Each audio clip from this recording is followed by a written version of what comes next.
Hello, everyone. Today is October 31st, 2022. Today is Halloween, but I'm very happy to see all of you here.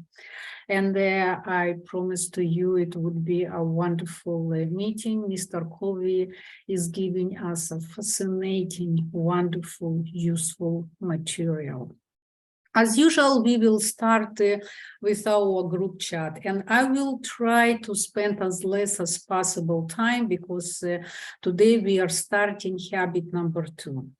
I don't see Patrick yet, so Patrick posted a beautiful question. So basically he is asking, what is your way to increase circle of influence? Beautiful question. And he is offering his way.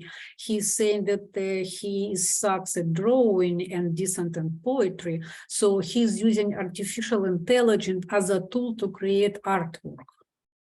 Well, Luis supported him and wrote his way. He actually said also that he's learning new skills and he's using influence on other, like sharing knowledge and inspiring people.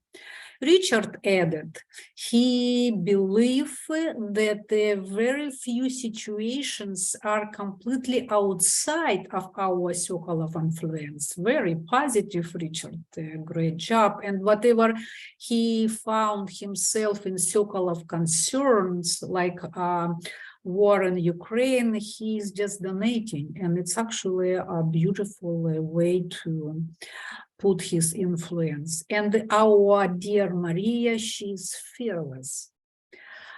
Please, is anyone wants to add and share with us her way of increasing circle of influence? What do you do?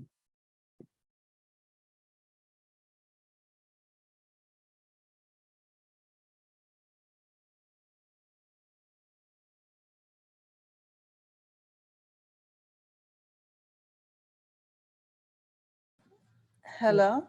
Yes, go ahead. I'm sorry, I was out giving candy and I was trying to find, I'm using my computer this time instead of my phone, and in my computer I can't find the hands up to let you know that I was out. So if you don't hear from me, it's because there are kids at the door and I want to give them candy. So were you asking for something? So I'm discussing that how you increase circle of influence. And I said that our dear Maria, she's fearless. Yes, I am. So how does it relate to the question, how you increase circle of influence with what you consider yourself? I am open to any person that would want to be in my circle, or that I want that person to be in my circle. I'm open to that, very open. Beautiful. And then I will filter who will benefit my life, as well as who I would benefit their lives. So it depends. But I don't immediately say no to a person just because they don't dress the way I dress. I wouldn't close the door on that person. I need to learn who the person is first before I make such a drastic decision. I like it. You explain much deeper, right to the point. I like it. Thank you, Maria. Anybody else, guys? I asked the last time, and I will then share my view on this question, and we will move ahead. Why I ask the second time, it's pretty good question. It's everything what we learned in habit number 1, but I don't want to spend more time. And let me say my opinion. First, I would do this. I would look what Mr. Covey think about it. There are so many ways to work in the circle of influence. And I mentioned already before that every sentence, every word Mr. Covey uses is very deep, profound, and has meaning. So if Mr. Covey said work in the circle of influence, it means exactly what he means.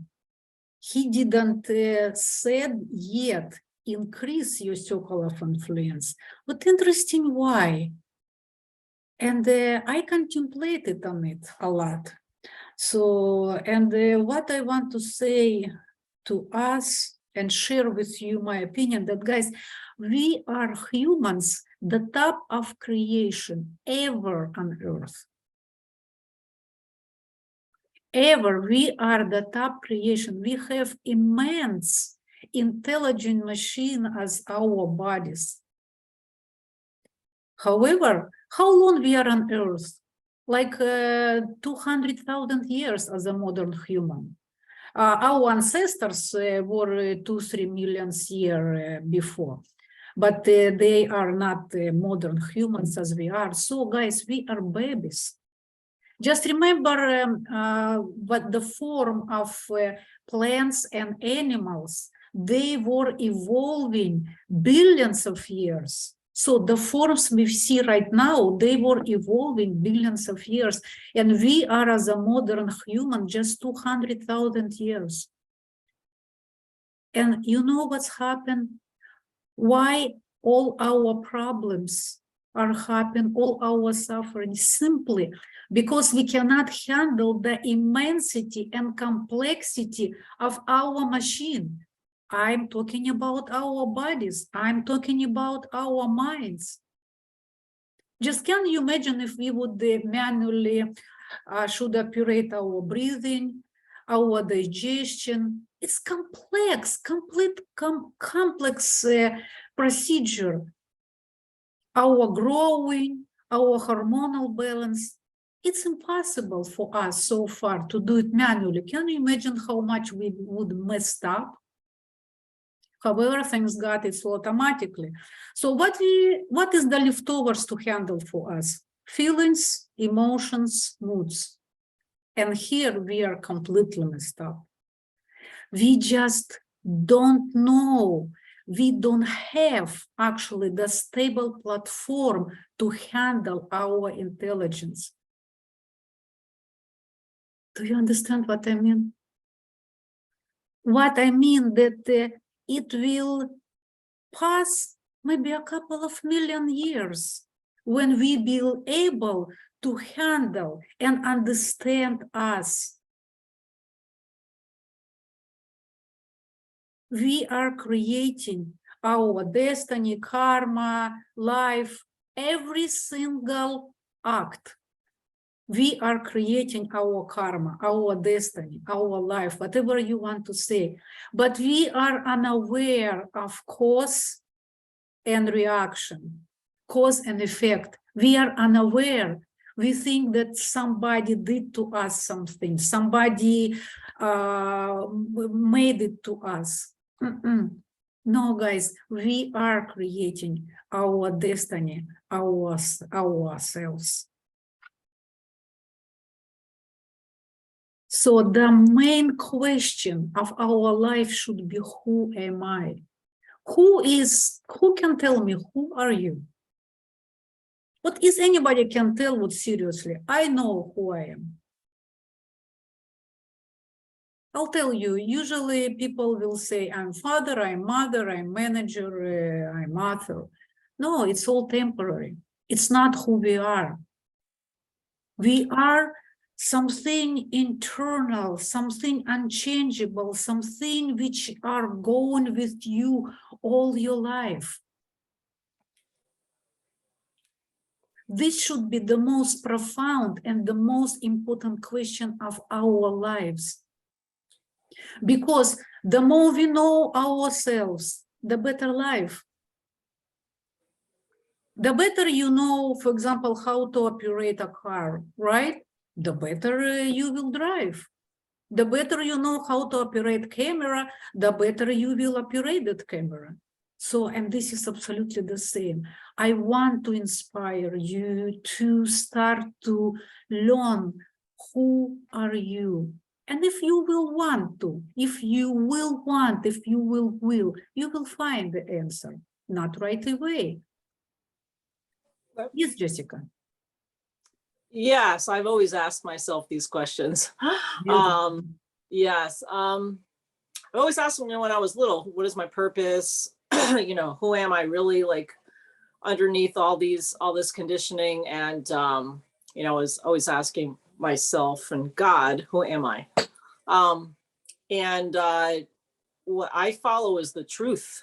I'm a truth seeker, and I live in truth. So I believe we are the truth of really who we are, getting to the core. So I know who I am in relationships. I know how I am in, like, the three components of our life, the main areas of our life. Like, I'm compassionate, for example.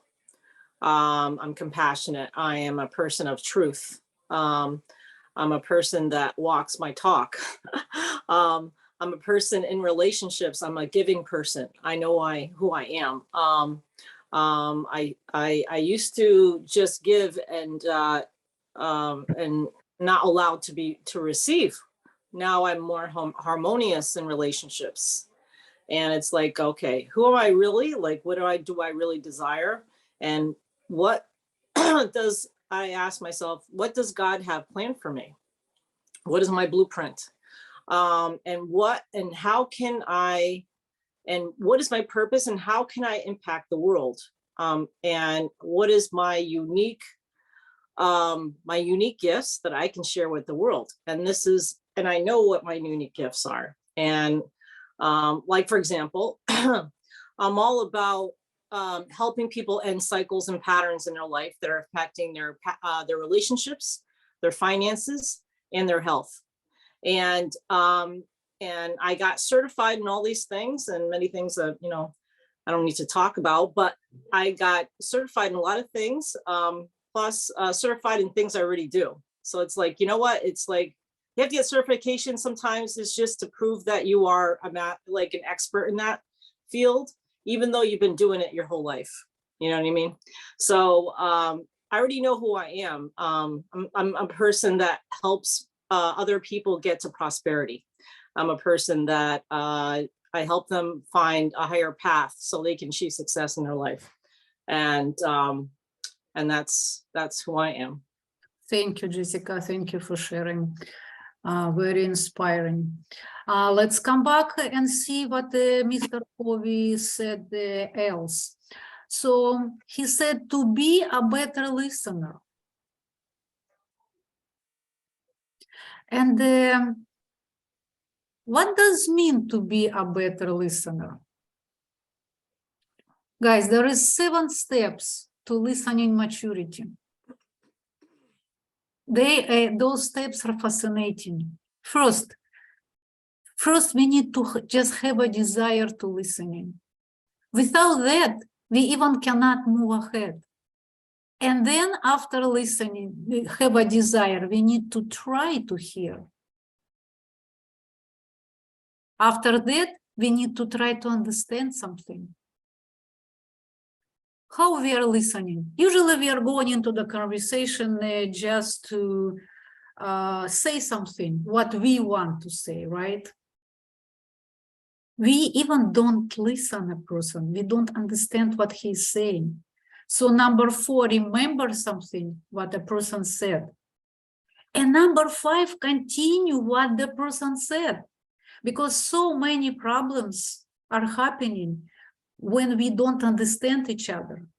Because we are thinking about what we want to say. We cannot wait when the other person will stop. And only on number 6, we can say our opinion. And number 7, it's a combination of 2 opinions which are divine. Who is doing that? I'm working on it from last year, and it's difficult. Sometimes I remember, sometimes I don't. And now I want to remember about it every time I'm talking. It will improve dramatically our communication. This is our circle of influence. Yes, Jessica, just one minute, let me continue. And I want to finish with this. So to be better listener, we've seen, we've heard, then to be a more loving marriage partner. And we discussed it already, right? We discussed it that love is a verb. It's not a feeling. And Mr. Covey, when one man came to him and said, Mr. Covey, you're saying everything great, but all situations are different. We don't love each other anymore. And he said, then love her. And the person is saying, no, you don't hear me. I said that we don't love each other.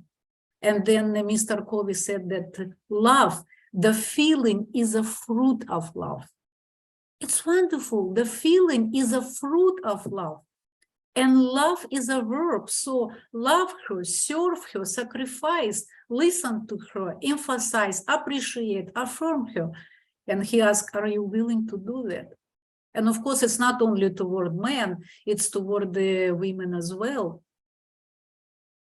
So we figure out about to be better listener, to be more loving marriage partner, to be more cooperative and dedicated employer. And sometimes the most proactive thing we can do is to be just happy, just to genuinely smile. Unbelievable, guys. You know that being positive 24 hours significantly improve your mental ability. Plus better hormonal level and balance and plus all your immune system works better. Just from being positive and smile to people. Wow.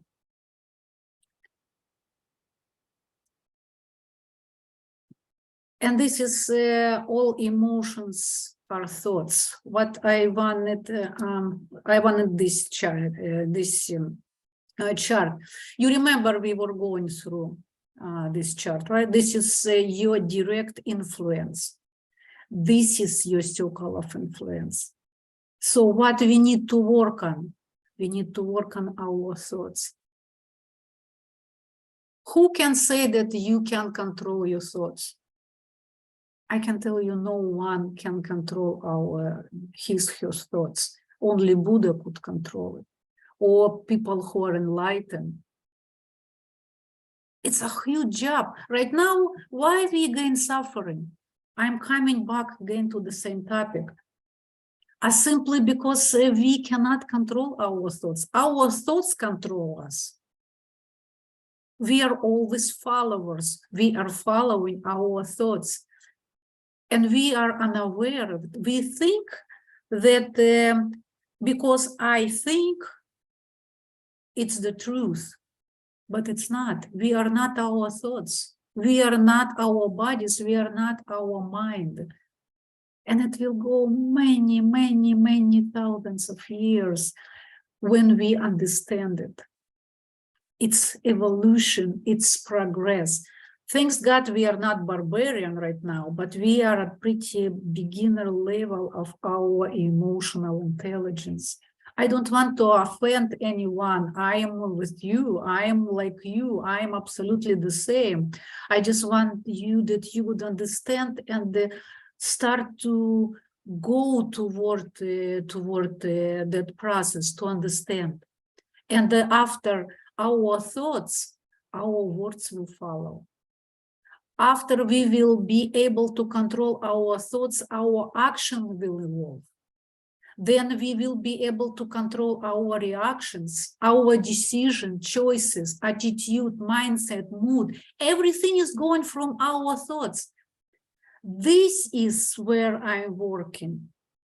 You remember the question, right? How to influence your circle of influence, how to increase This is my thought. I'm on my thoughts. And guys, I can tell you that it will be probably a couple of lifetimes. I hope I will be able to control my thoughts in this time. Yes, Jessica, please. And how my time through my evolution in this lifetime, I use the tool of meditation, has been helped me tremendously to detach my thoughts. I mean, when I was going through some deep meditation, I remember I was talking to somebody, like, I couldn't even remember like an hour ago, like, because I was in the present moment, and my mind couldn't even go to the past because it was living in the present. So, and that's when you become detached, and that's when you clear your mind so you can get new thoughts, right? Because you can't get new information and be connected to the universe if your mind is so clogged up with the past. So Yes. I believe that, you know, once you do some meditation and simple, just focusing on your breath, can help you live in the moment, in the present moment, so you're not attached to your thoughts. Yes, Jessica. Yes, thank you. Why we are spending so much time on it? Because, guys, it's extremely, extremely important. So habit number one, I'm a creator. I'm a programmer. I am responsible for my own life. If you won't get it, we won't be able to move ahead. Do you understand why I'm stressing out on it? If we will blame somebody else, we won't be able to fix a thing, because all of other habits based on this habit. This is the foundation for everything else.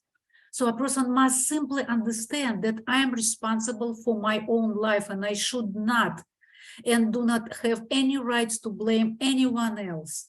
It's nobody's fault how my life is working out. Basically, I feel good, I am responsible. I feel bad, I am responsible. I am happy, I am responsible. I am miserable, I am responsible.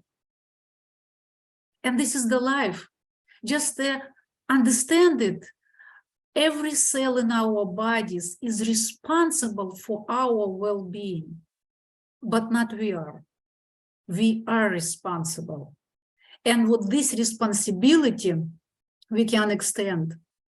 With this responsibility, which is going from inside of us, we can extend.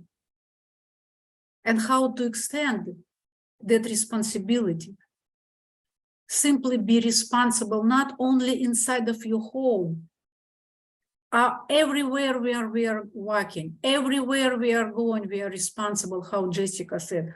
For example, I'm walking on the beach every morning, and when I see a garbage, if I am responsible, I will pick up that garbage. If I'm not responsible, I will walk. Can you imagine if everybody will do that? I'm walking on the beach every morning with a bag and gloves. Every single morning I am picking up garbage, and I'm happy because I'm doing it for myself. And guys, when everyone will be responsible for everything around, the paradise will come. God will come. Everybody is God. And if everyone will be slightly responsible, how slightly? In the area where we can, the paradise will come. Resurrection will come. Okay, guys, thank you so much. I want to continue further. It can be on my different meeting. I think I had a question. Yes, who can answer? It was posted on our chat board. It's the last thing. I think you misunderstood my point, but it's okay. Thank you for your message. Nothing wrong with this response, right? And my question, how can we convert this answer into inside-out approach? Who would like to take a chance and answer?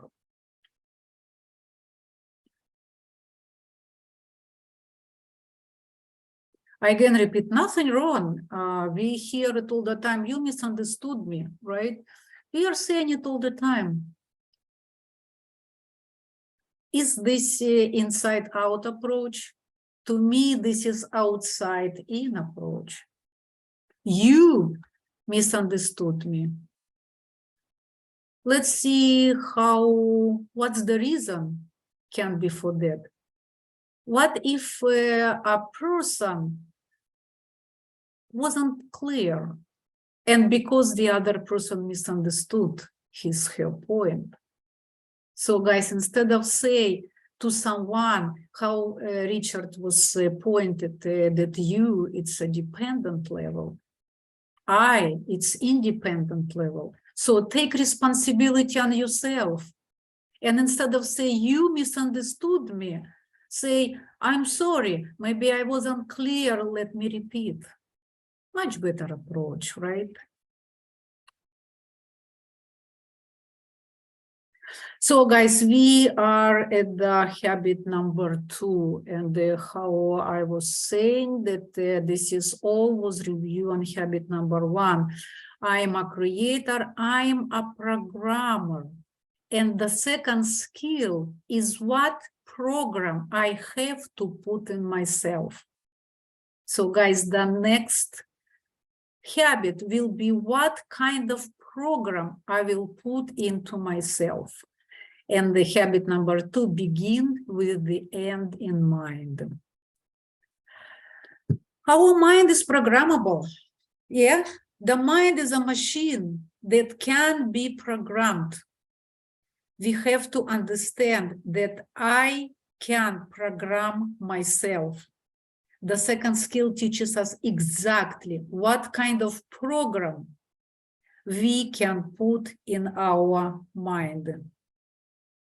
The second skill tells us what my creation should be.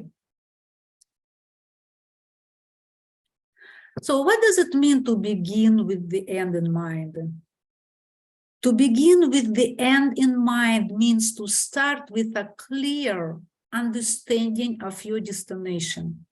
It means simply know where you are going. It's, guys, very incredibly easy to get caught up in the activity in our life and business of life, to work harder, climbing the ladder of success, only to discover that it's leaning against their own wall. People often find themselves achieving victories that are empty, and they are far away from the things which they really enjoy and really valuable to them. Doctors, academics, actors, politicians, business professionals often struggle to achieve just a higher income and more recognition. It's often happened that the person spent his entire life or half of the life and ultimately said, wow, the idiot dream come true. And he was struggling and he was striving honestly. He was very proactive, but it was the wrong goal. Joseph Campbell said that there is perhaps nothing worse than reaching the top of the ladder and discovering that you are on the wrong wall. Mr. Covey is saying that all things are created twice. Begin with the end in mind is based on this principle. Let's look example. For example, a house construction. First, it's a subtle creation in your mind, right? Blueprint, it's all the same. And then a physical is a second creation or realization. A question, which creation is more important? The first subtle creation in your mind or a physical? I have a pool. Let's quickly, yes, Stefan, and we can launch the pool and then you will say, okay? Так, I launched the pool. which creation is more important?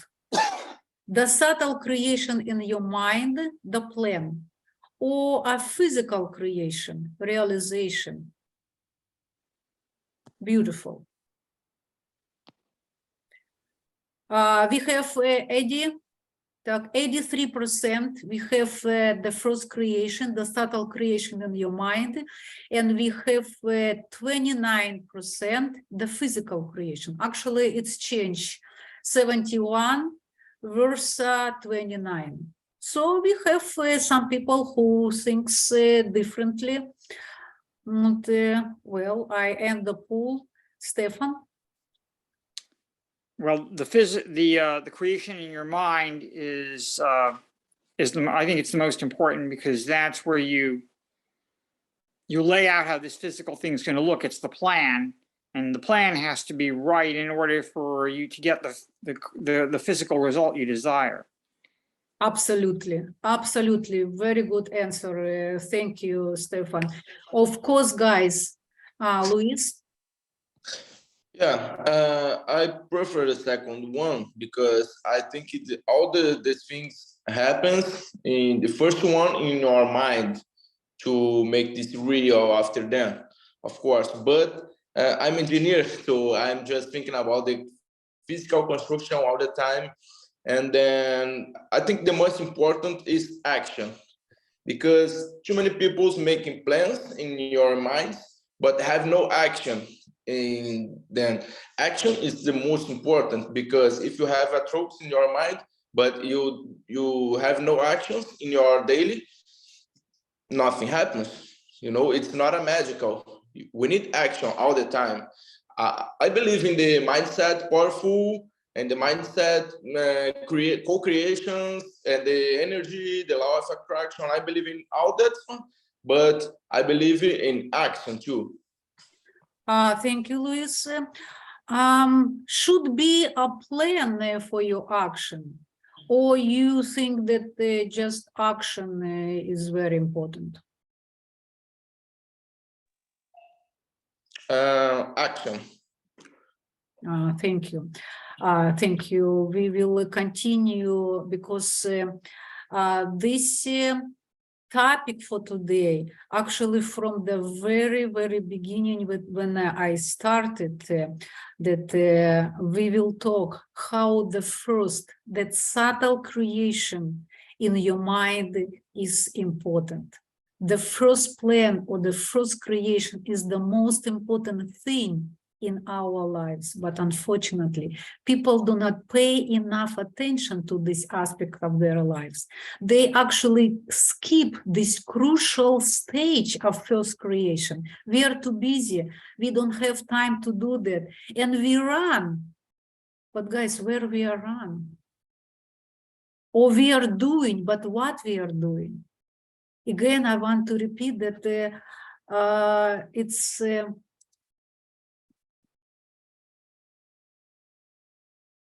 why did this happen? This person was very active.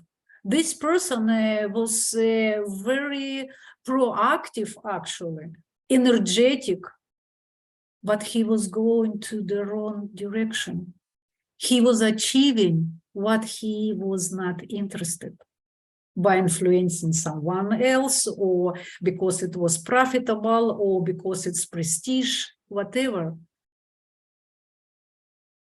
But guys, our happiness and right direction is very, very important.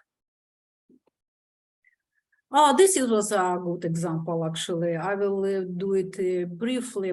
So this is about our education. And while I'm not against education at all, I just want to point how we are doing with what we do with our children, that they are reaching what they are not interested in. What we are doing, we are bringing our children right after school and they put them in college. Why? Because it's prestige, right? Because it's everybody do. But are our children ready for life? Are they know what they want? Are they know they seen the life and they want to go and pursue the career which they are interested in. Sometimes and very often not. And this is, guys, why 40% of our graduates do not use their degree. 30% cannot find jobs. And some of them just drop or change degree. Actually, it's very smart. So this is exactly just follow what everybody is doing. Can you imagine how much money we spent on it? So my just proposal after school, if a child do not know what to do not put him in a college. Let him work 1, 2, 3 years until a person will understand what he wants and then help him.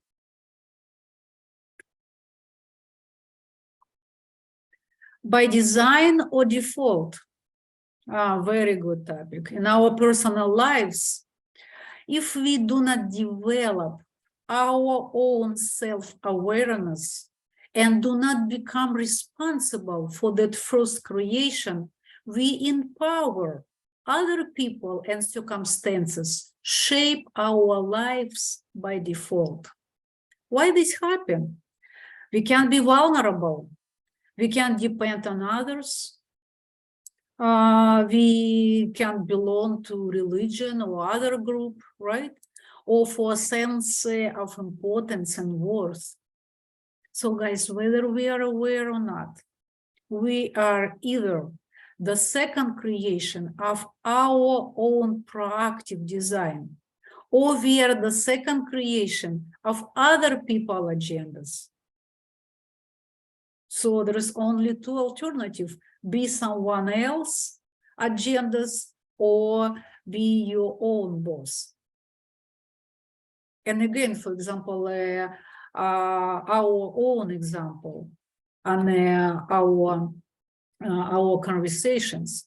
Remember that Mr. Covey was saying very deeply about initiative, and the people who participating, they are giving their agenda. We are discussing their problems and questions.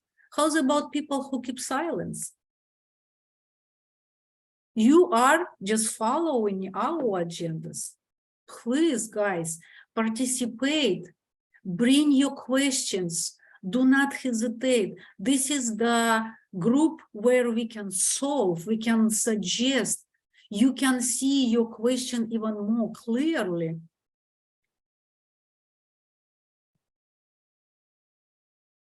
What is the first, leadership or management? Luis, you didn't lower your hand, or you want to say something?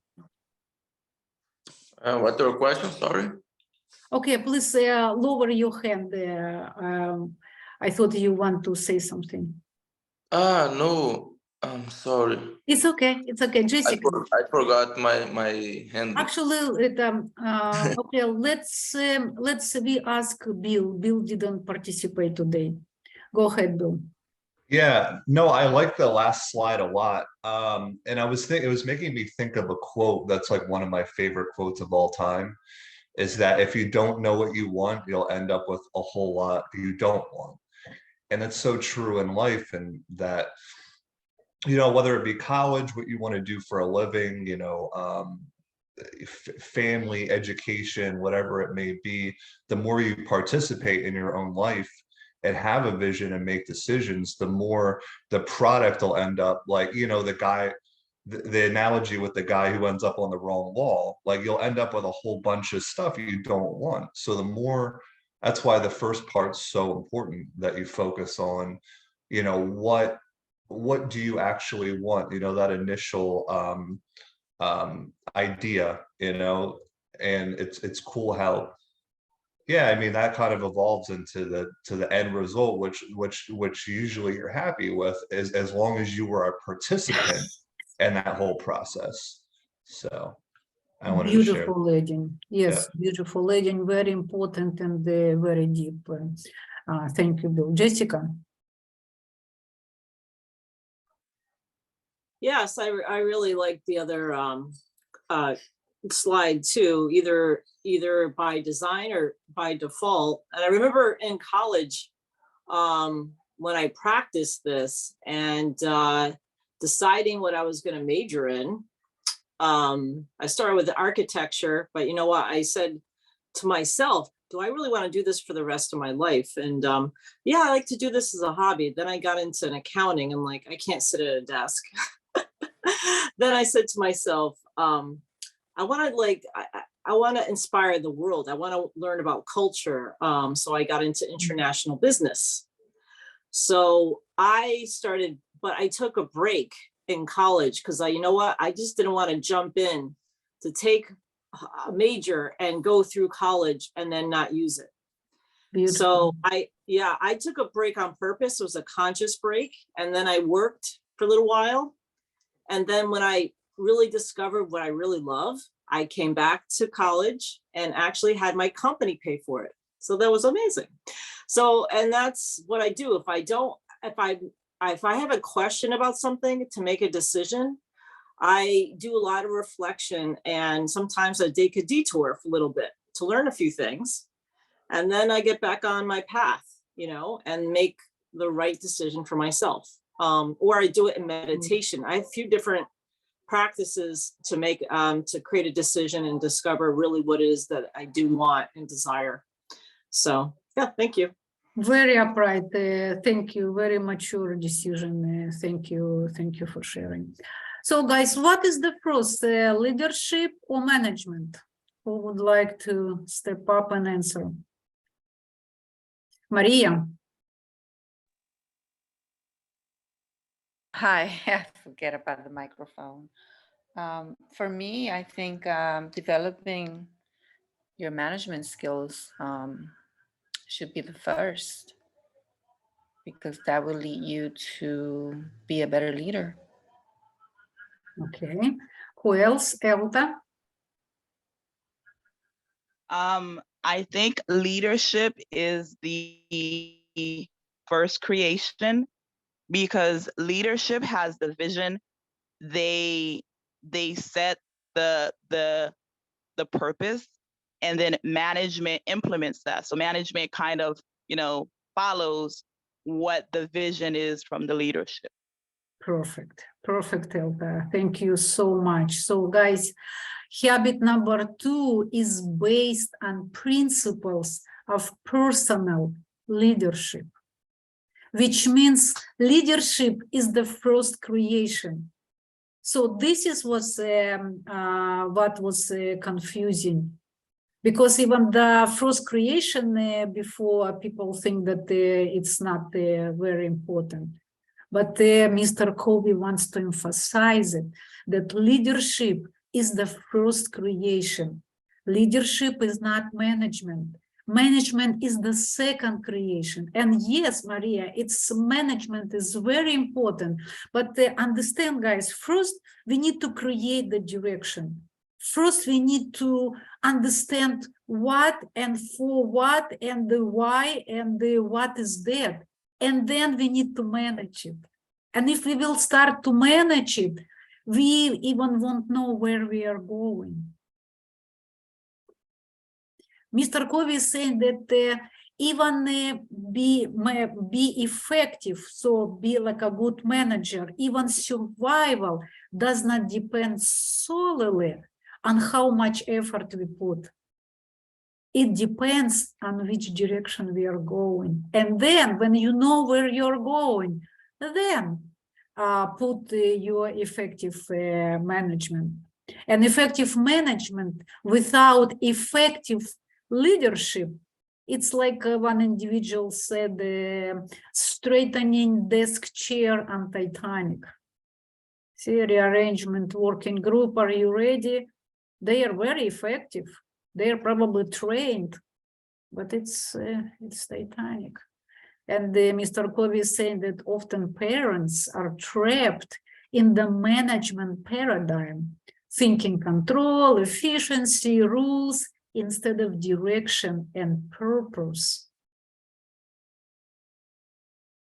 Guys, we will talk a very serious topic, a personal mission statement. And in Mr. Covey's opinion, the most effective way to begin with the end in mind is to develop a personal mission statement. Focus on what you want, your character, your contribution, health, achievements, based on values and principles. And we need to remember that each person is unique, and everyone will have her own mission statement. I want to tell you that we had a very beautiful experience. Last session, everyone wrote mission statements. They were so beautiful. I can tell you, if Mr. Covey would be alive, he could use them in his book. Absolutely beautiful. And I have feedback that people are using it. So I would really encourage you to start to think about it. And so Mr. Covey is saying that we can compare our personal mission statement as a personal constitution. Like the United States Constitution is fundamentally changeless. In over 200 years, right? It was like 26 amendments, but 10 of them were originally written, right? And this constitution, what is that? It's help people to ride through such major traumas like a civil war, Vietnam, Watergate. So guys, and for you, it would be the same. Once you have that sense of mission, when you will have that basic direction from what you can set up your long and short-term goals, it would become your personal constitution. Mr. Covey is saying that to write the mission statement, we must begin at the very center, at the center of our influence. Now you understand why I spend so much time again to describe and discuss what is our center of influence. It's not about new skills. No, guys, it's about your thoughts, your action, your mood, your attitude. It's all about that. And from that, it emanates security, wisdom, power, and focus. And now imagine for a minute that our center is weak. If our center is weak, everything, security, wisdom, power, and focus or direction is weak. So we need to find something, go to the bottom of us, to that unchanging core. So it's again, we are coming back to the question, who am I? Who am I? We need to go that deep. The body changes, the environment changes, the relationship changes, but something remains in you unchangeable.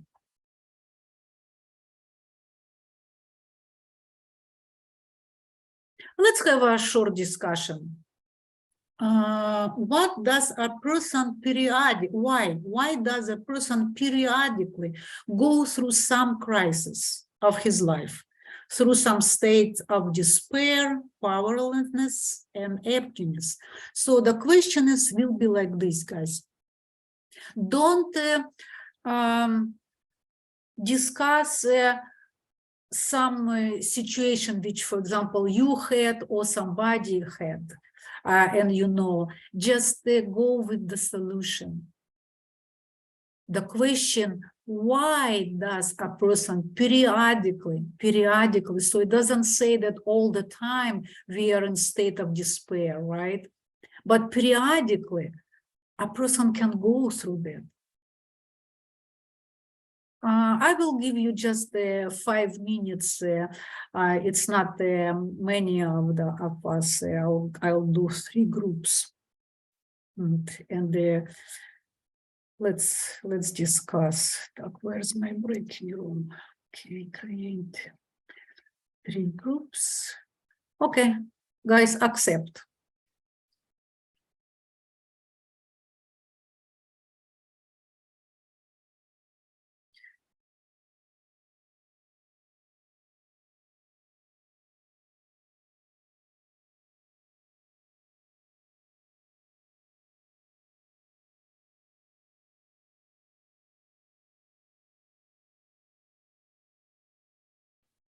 Luis? Yes, Christina, Christine? Please accept the invitation.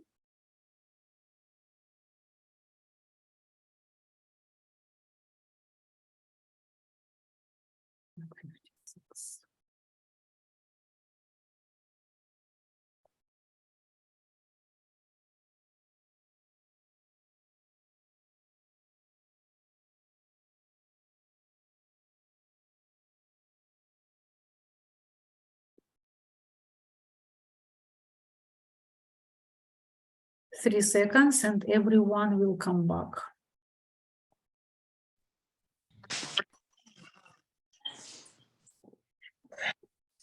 Hello, guys.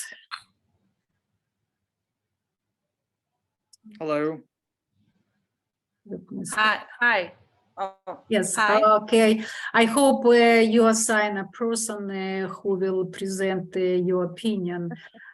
Please, group number 1. I don't think we assign a person. Just a volunteer. I like to be part of the discussion, but somebody else can be. I felt like I didn't have enough time to discuss it, and I have forgotten the whole question.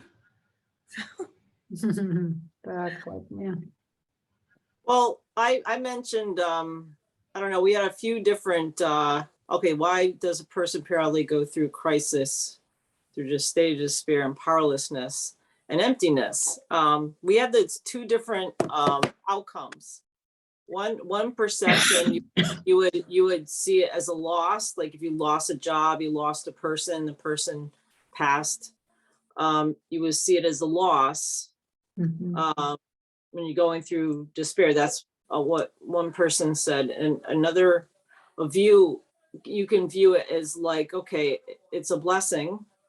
You could change your perception and say if you didn't have this job anymore, you can say it, there's something better coming. There's another job, an opportunity that's bigger and better than this one. So it's all how you perceive it. So do you want to perceive it as an empowered person?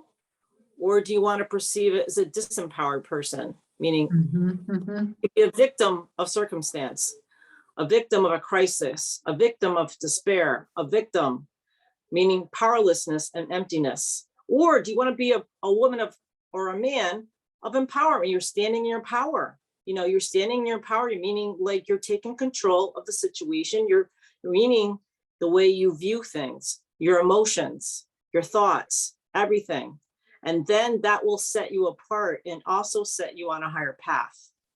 So when you're in this powerlessness, emptiness, it's a place of despair and sadness and depression.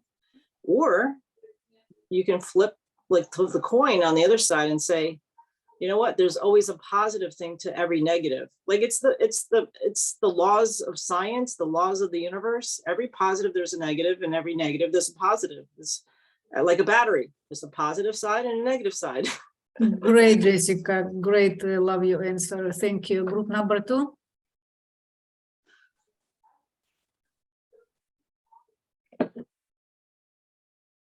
I don't know what number we were, but I was with Bill. Bill, do you want to talk? Or do you want me to? I could talk, sure. Were we 2? I have no idea. I didn't Okay, see so, mine. well, we'll go then. So what we discussed mostly was having a strong center and so a strong foundation, core belief of who you are as a person. So these outside things or exterior things that are changing or affecting us or are affecting our core too, if you're not centered enough. So these are the kind of the issues that came up. We thought that are the reasons why people experience so much crisis or despair or powerlessness, because they're not as centered, and the change affects them a lot. So Another wonderful answer. Bingo, Bill. Thank you. And group number 3.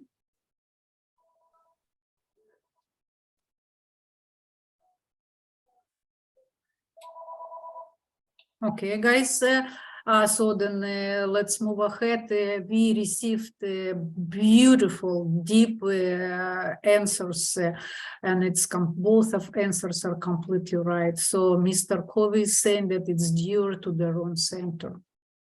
The center is who I think I am, is the basis of my life. If a person has at his right center, the crisis will not happen.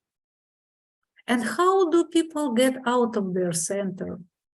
Usually it's due to a difficult situation.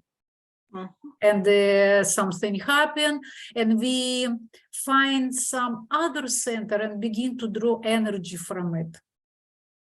But when it collapses, we cannot control it. Why we cannot control it? Because we can control our center. We cannot control somebody else. And of course it will collapse. And of course we cannot control it. And what we are doing, we are looking for other center, right? And we move to that. And for some period of time, it's working. And then it's again collapse. So when we start to move from one center to another.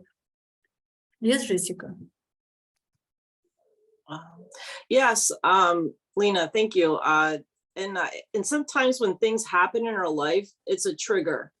It's a trigger, and what I feel, and what has been my experience, and other people that I know, their experience, is stemming from a deeper place. That's just an event that triggered an emotion, and this emotion, powerlessness, emptiness, state of despair, is stemming from something much deeper.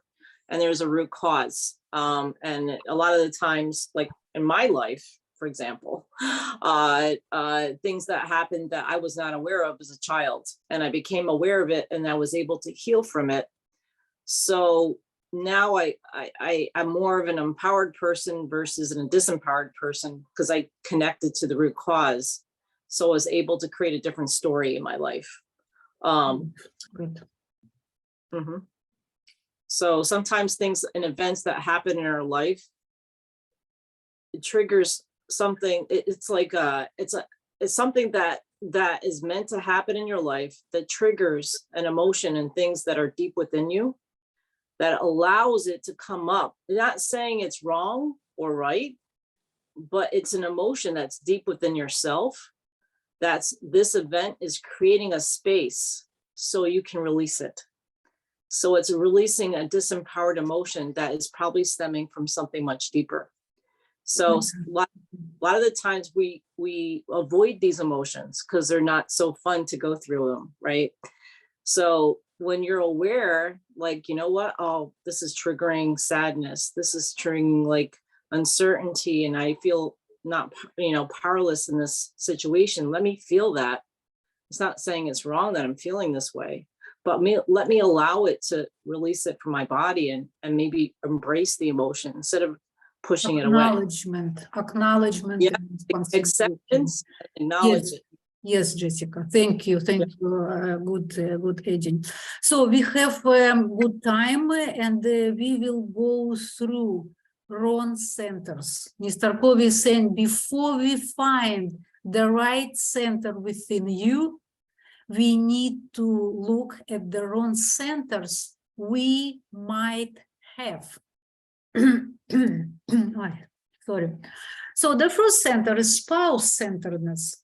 Marriage can be the most intimate and most satisfying and growth-producing of human relationship. And it might seem very natural and proper to be centered on one's husband or wife, right?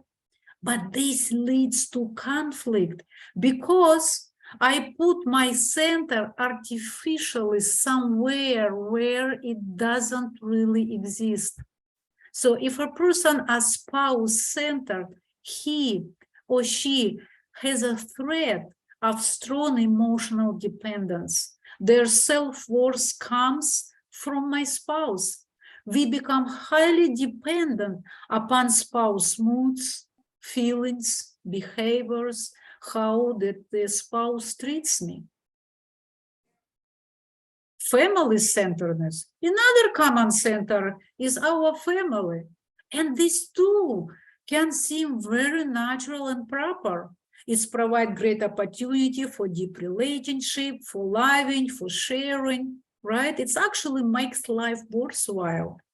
But as a center, it's ironically destroys us because we draw our sense of security or personal worth from the family tradition and culture or family reputation.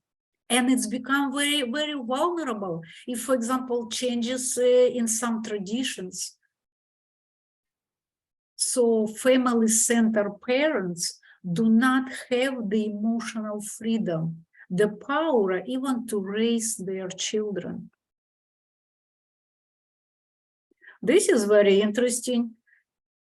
Children-centeredness. When we put our center in our children, we won't be able to raise them properly because we get addicted to their opinions. We will strive to earn their approval instead of educating them the way they need to. Instead of giving them the right principles, we try to please them. And with this attitude, we actually follow them. We are following, as a parents, we are following the lead of our children. Work-centeredness. Work-centered people may become workaholics, driving themselves to produce at the sacrifice of relationship, health, and other important areas of their lives. Their fundamental identity comes from their work. I'm a doctor, I'm a writer, I'm an actor. Their security, identity, and self-worth are vulnerable to anything that happens at their work. So do you see, guys, the difference?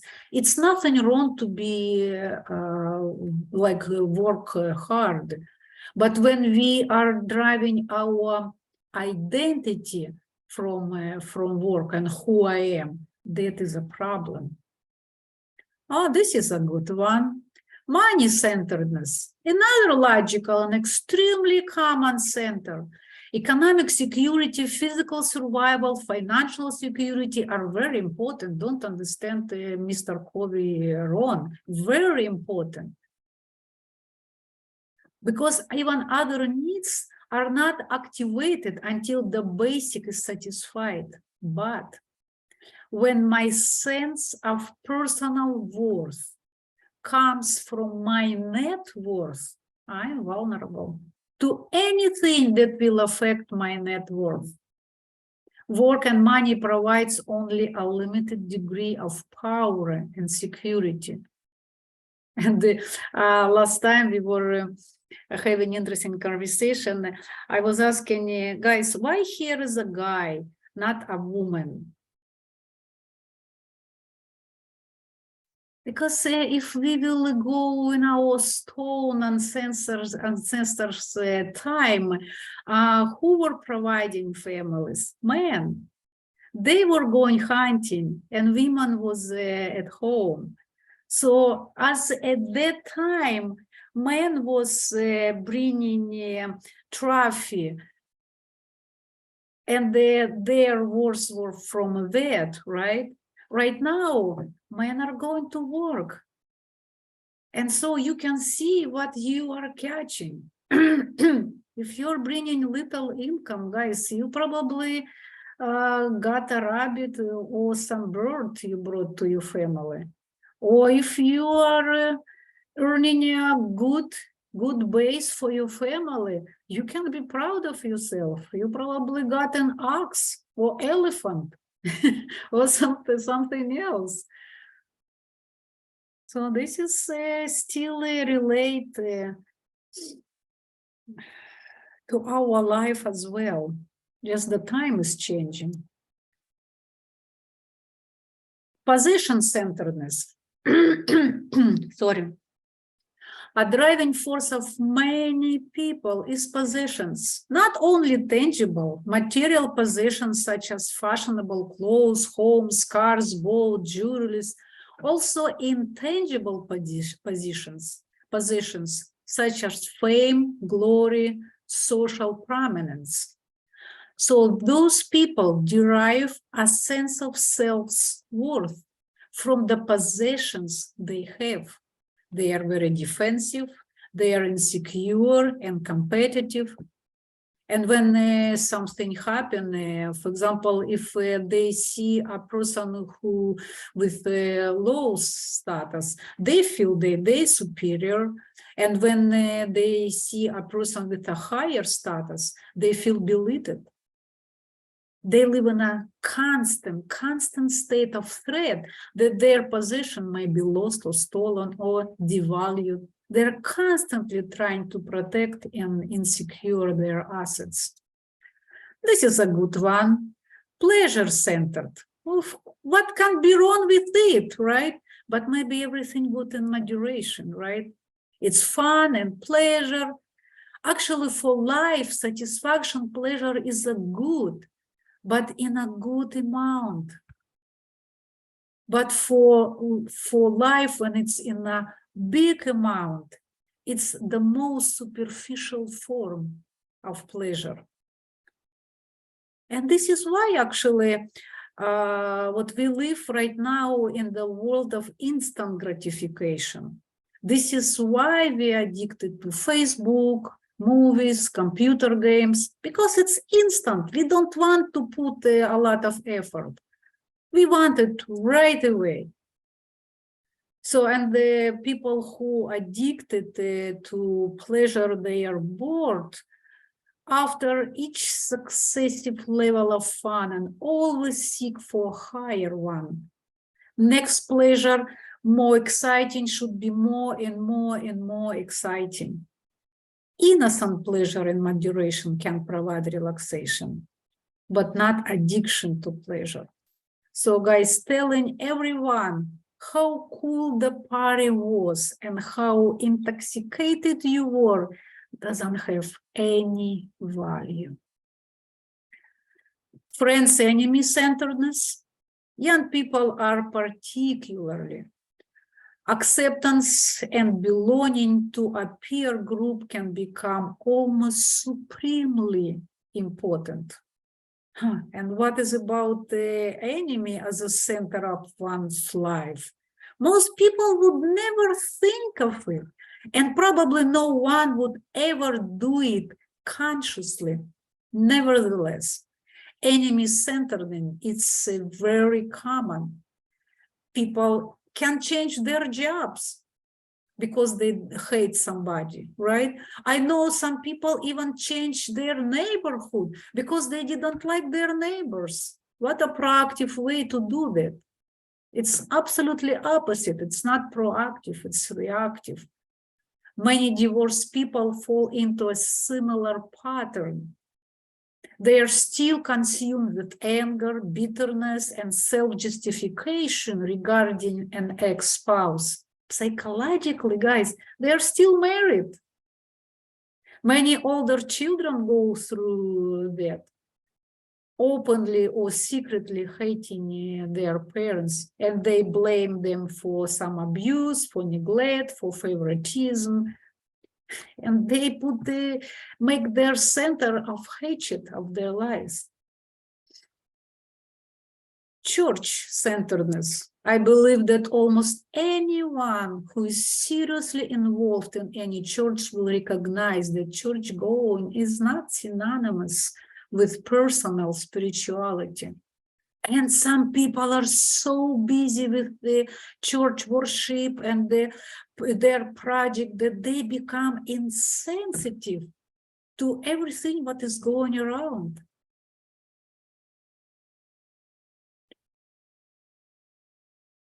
Let's move forward. And we are going almost to the end of self-centeredness. Perhaps the most common center today is the self. What does it mean to be selfish?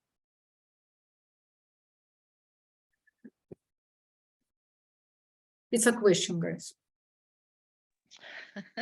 To think only of oneself and not others. Good, good, good. Anybody else? I like the answer. Thank you.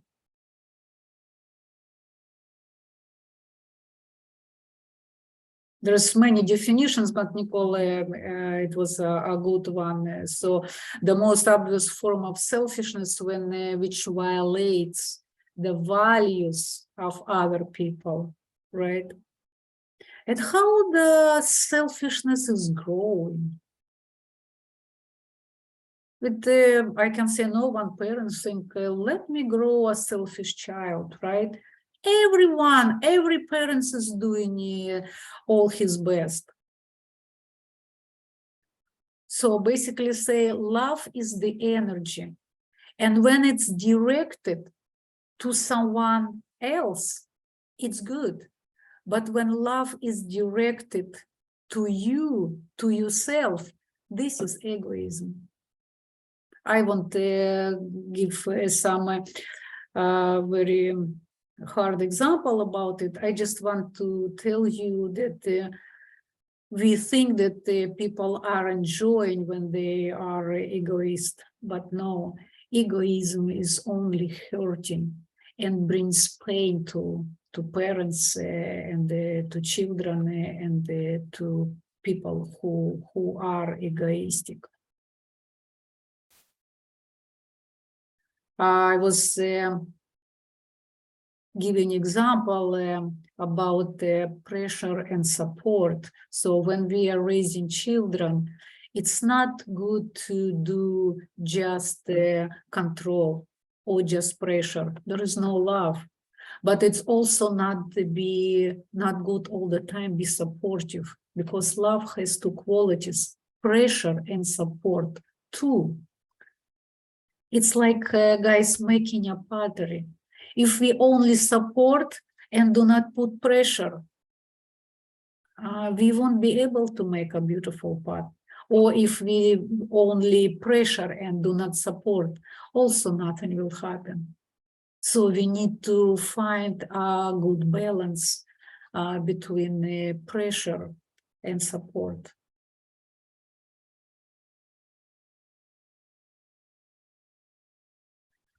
And Mr. Covey is saying that identify your center. What he's saying that usually and sometimes a person have not one center. We can have a couple of centers. And we don't see for ourselves, but we see for someone else. So it's instead of identify somebody else's center, this would be our homework. Please identify your own center. And Mr. Covey is saying it's not easy. It's really not easy to look and find what is important in your life.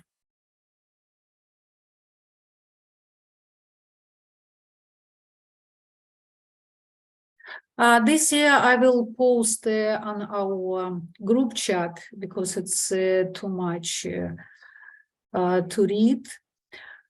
However, I like this, and this would be our last slide. Do I have a volunteer to read? Because this is like will give us a quick understanding of the difference your center makes. So we will look at what this is one example, but we will look at this example from our different centers. Very interesting, very enlightened. Maria would like to read. Go ahead, Maria. From the beginning. Suppose tonight you have invited your wife to go to a concert. You have the tickets. She's excited about going. It's 4 o'clock in the afternoon. Suddenly, your boss calls you into his office and says he needs your help through the evening for an important meeting tomorrow. If you're looking through spouse-centered or family-centered glasses, your main concern will be your wife. You may tell the boss you can't stay, and you take her to the concert. You may feel you have to stay to protect your job, but you'll do so grudgingly.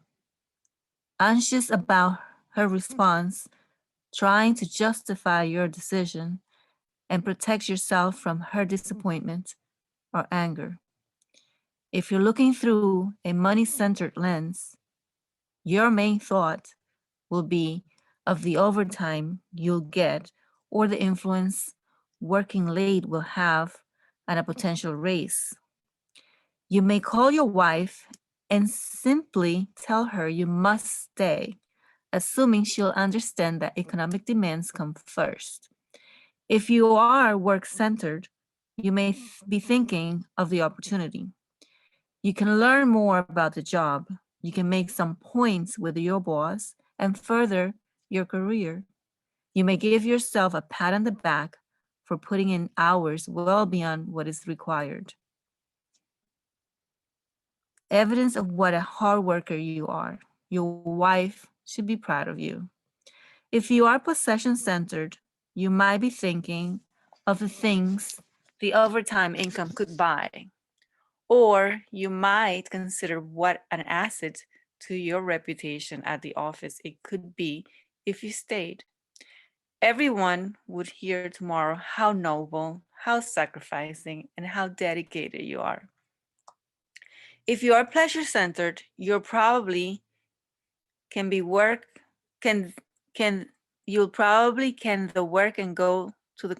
the work and go to the concert, even if your wife would be happy for you to work late. You deserve a night out if you're friend-centered.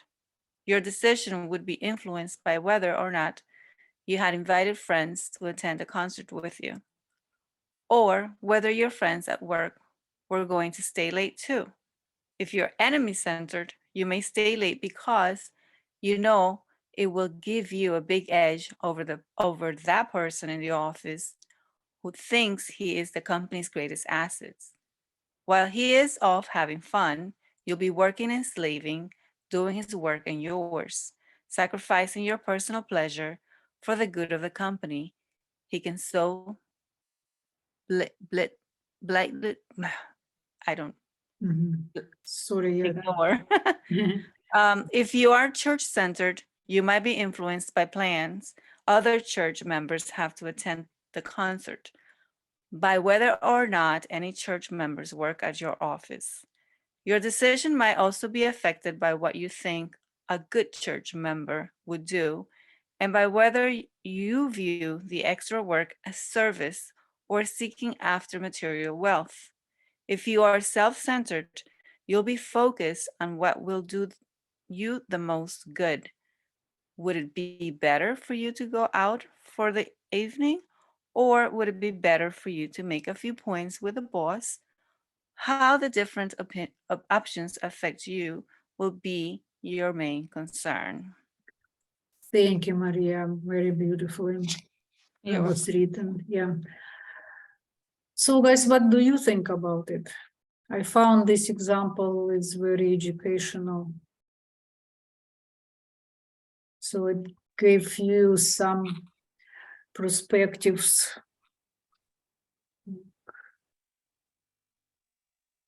Yeah, I think that's all for today. Let me, actually, I will share very quickly.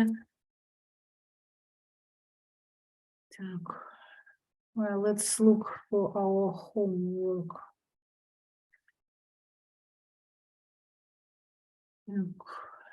So I would ask you to work on the circle of your influence. And we were talking about how to be a better listener. how to be a better loving marriage partner, how to be more cooperative and dedicated employer. Sometimes we just need just to smile. I would encourage you to be interested and start to learn yourself. Tremendously important. All your life will improve. Just this question, who am I? Start to wondering. Start to ask yourself. Please remember that all emotions are thoughts. Please remember that all sufferings are your thoughts. This we need to distinguish. I don't talk about the physical pain. Physical pain, it's physical pain. But all emotions are our thoughts. All sufferings come from our thoughts, from our emotions. The base is thoughts, then emotions, and then suffering. This is again the reminder that this is our circle of influence. This we need to work. You are already, guys, ahead of time where the most people are located. Many people have no idea that they need to work on their thoughts, on their words, on their actions. Please, please remember that I'm the creator, I'm the programmer, I'm responsible for my own life. And we can program our mind. Please try evaluate where you're going. Is it what you want? That wouldn't be on the place of this man. And if not you design your life, somebody else will design your life for you. No, and this try to figure out if you have any centeredness, if you are drawing yourself a force from your spouse, from your family, from your children, work, money, possessions, pleasure, friends, enemy, church, and self-centeredness. Well, guys, thank you so much. As usual, I tremendously enjoyed our conversation. Please participate in our group chat. Post your questions, share your experiences. And, it's always a pleasure to read you. And please practice. Remember that it's only practice will bring you results. What you're listening and what you understand, it will stay in your head without moving, without doing anything. Practice. Thank you so much. And I look forward to see all of you next Monday at 7 p.m. Bye-bye. Juliana, bye-bye. Bye-bye, Liz. Bye. Thank you. Bye, Bye-bye, everybody. Nicole. Bye-bye, Bill. Stefan, turn on your microphone. Yeah, I looked in WhatsApp, and is there a group that I should find that where people are posting things? Please send me your phone and I will add you to our group. It's WhatsApp. Do you have WhatsApp? Yes, I do. Wonderful. Send you your phone and I will add you. Send you the phone, my phone number now or through Right now. WhatsApp? Yeah, Right right now. Okay, just a moment. Sure.